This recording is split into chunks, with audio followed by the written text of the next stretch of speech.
Hello class, in today's lesson we're going to be comparing and contrasting the Finland and United States educational systems.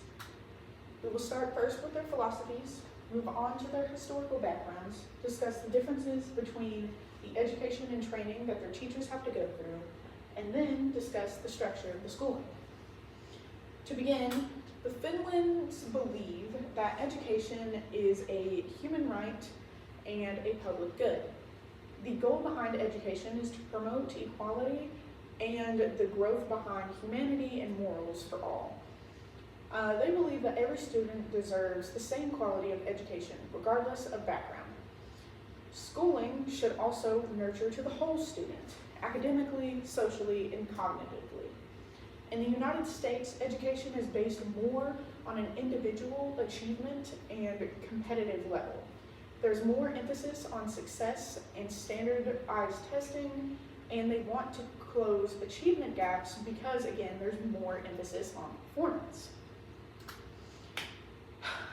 For history, Finland started under the rule of the Swedish and then under Russian rule until it claimed its independence in 1917. After it gained its independence, education became a critical component of promoting equality and unifying all of its citizens. Finland evolved from an agrarian state into more of an industrialized and competitive country. It is a welfare state, which means the federal government has to promote the health, social, and foundational rights of all of its citizens, one of those rights being education. In the Peruskool reform, I am not saying that right, but it happened in the 1970s.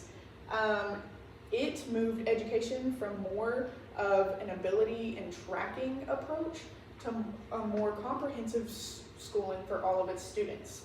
The United States has a more traditional educational system, and it's more fragmented. And what I mean by that is it is also considered a welfare state, but whereas the federal government normally has all control of the educational system, in the United States, the federal government has a large control, but private institutions and also local government plays a huge role, especially like local state government. State government has a huge control of how the educational system is set up.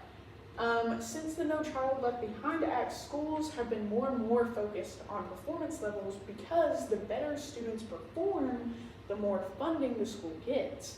So, therefore, less financial support is normally given to areas in which students come from low-income families because they are seen to not perform as well. In teacher education / training, in Finland, teaching is a well-respected profession, seen more as like on the level of like lawyers and doctors.